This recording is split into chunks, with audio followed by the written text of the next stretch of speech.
दिल्ली, जो एक तरफ देश की राजधानी है, वहीं दूसरी तरफ आज दहशत और दर्द का केंद्र भी बन गई है।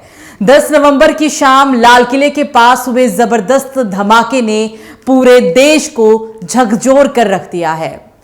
इसमें 11 लोगों की मौत हो चुकी है, 2 दर्जन से भी ज्यादा लोग घायल, और अब सामने आ रहा है आतंकी उमर का नाम, जो फरीदाबाद मॉड्यूल से जुड़ा हुआ बताया जा रहा है। सुरक्षा एजेंसियां चौकन्नी है, जांच जारी है, लेकिन इसी बीच देश के दूसरे छोर पर एक अलग ही तस्वीर भी देखने को मिल रही है, जहां भय नहीं बल्कि एकता और विश्वास की पदयात्रा सुनाई दे रही है। बागेश्वर धाम के पीठाधीश्वर पंडित धीरेंद्र शास्त्री निकले हैं सनातन एकता पदयात्रा पर। दिल्ली से वृंदावन तक 170 किलोमीटर की यात्रा, जिसका मकसद है समाज को जोड़ना, बांटना नहीं।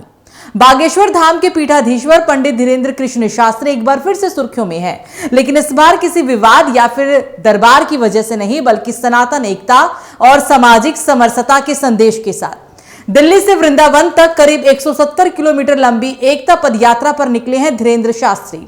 7 नवंबर को दिल्ली के छतरपुर कात्यायनी मंदिर से शुरू हुई ये यात्रा अब जन आंदोलन का रूप ले रही है। दिल्ली के छतरपुर में स्थित कात्यायनी मंदिर, जहां से 7 नवंबर की सुबह शुरू हुई सनातन पदयात्रा, बागेश्वर धाम सरकार पंडित धीरेंद्र कृष्ण शास्त्री यहां से पैदल यात्रा पर निकले। हाथों में भगवा ध्वज, होठों पर हर हर महादेव के जयकारे और दिलों में एक संदेश, एकता ही सनातन की शक्ति है। 170 किलोमीटर लंबी ये यात्रा सिर्फ धर्म की नहीं, बल्कि समाज में समरसता की मिसाल भी बनने जा रही है। धीरेंद्र शास्त्री के साथ सैकड़ों की तादाद में भक्त, साधु संत और सनातन धर्म के अनुयायी चल रहे हैं, जो हर गांव, हर कस्बे में शांति और सद्भाव का संदेश दे रहे हैं। यात्रा में हर उम्र के लोग हैं, बच्चे, महिलाएं, बुजुर्ग, जो एक स्वर में भक्ति और एकता के गीत गा रहे हैं। दिल्ली से निकलने के बाद यात्रा अब हरियाणा और उत्तर प्रदेश के सीमावर्ती इलाकों से गुजर रही है। जगह जगह स्वागत द्वार लगाए गए हैं, फूलों से स्वागत हो रही है और लोगों में पंडित धीरेंद्र कृष्ण शास्त्री को देखने की उत्सुकता भी साफ झलकती है। सनातन धर्म कोई पंथ नहीं, बल्कि जीवन का आधार है, और जब समाज एकजुट होगा तभी धर्म की रक्षा भी होगी। पदयात्रा के हर पड़ाव पर धीरेंद्र शास्त्री एकता, सद्भाव और धर्म संवर्धन पर प्रवचन दे रहे हैं। उनका कहना है कि ये यात्रा किसी राजनीतिक संदेश के लिए नहीं, बल्कि मानवीय संवेदना और सामाजिक एकता का प्रतीक है। धर्म के इस सफर में कई मठों और पीठों के संत भी शामिल हैं।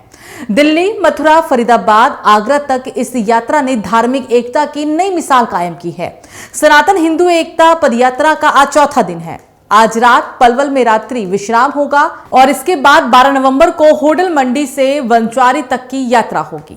13 नवंबर को कोटवन बॉर्डर से कोसी मंडी और फिर 14 नवंबर को बिठौली में जाकर विश्राम होगा। 15 नवंबर को पदयात्रा राधा गोविंद जी के मंदिर तक जाएगी और आखिरी दिन यानी कि 16 नवंबर को छठी करा के 4 धाम से शुरू होकर वृंदावन के श्री बांके बिहारी जी मंदिर पर जाकर खत्म होगी।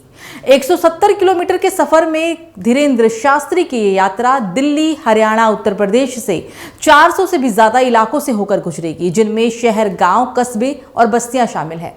फिलहाल ये यात्रा जहां जहां से गुजर रही है, वहां अपार जनसमूह का समर्थन भी मिल रहा है। बाबा बागेश्वर की पदयात्रा में उनके साथ हजारों की संख्या में अनुयायी शामिल हो रहे हैं। यात्रा में शामिल होने के लिए देश के कोने कोने से लोग पहुंच रहे हैं। जगह जगह पदयात्रियों का भव्य स्वागत हो रहा है, क्रेन से फूलों की बरसात हो रही है। पंडित धीरेंद्र कृष्ण शास्त्री की अगुवाई में निकली सनातन एकता पदयात्रा को आम हो या खास, इसका भरपूर समर्थन मिल रहा है। 170 किलोमीटर लंबी इस पदयात्रा में देश के आध्यात्मिक साधु संतों से लेकर नामचीन हस्तियों तक का समर्थन मिल रहा है। धीरेंद्र कृष्ण शास्त्री के मुताबिक इस यात्रा का मकसद समाज में फैले जात पात और ऊंच नीच के भेदभाव को भी खत्म करना है। मकसद एकता का है, सो जनता के साथ राजनेताओं और अभिनेताओं का भी समर्थन बाबा बागेश्वर की इस पदयात्रा को मिल रहा है। बाबा बागेश्वर की पदयात्रा का मकसद हिंदुओं को जगाने की अपील है। उनका कहना है कि जातिवाद से उठकर राष्ट्रवाद के बारे में सोचना है। उनका कहना है कि हिंदुओं के संरक्षण के लिए देश को धर्म, जाति और छुआछूत से मुक्त कराने के लिए हम 3 राज्यों दिल्ली, उत्तर प्रदेश और हरियाणा में पदयात्रा कर रहे हैं। बहरहाल एक तरफ दिल्ली में दहशत का साया तो दूसरी तरफ धर्म और समाज को जोड़ने की कोशिश जारी है। लाल किले के पास हुए धमाके ने यह सवाल भी यहां जरूर खड़ा किया है कि आखिर कब तक नफरत के नाम पर मासूमों की जान जाती रहेगी। लेकिन दिल्ली से वृंदावन तक चल रही ये एकता पदयात्रा ये भी बताती है कि सनातन की असली शक्ति बंदूक में नहीं बल्कि भक्ति और बंधन में है। जब समाज डर की जगह संवाद चुनेगा तब शायद ऐसे धमाके नहीं होंगे बल्कि हर तरफ एकता के कदम सुनाई देंगे।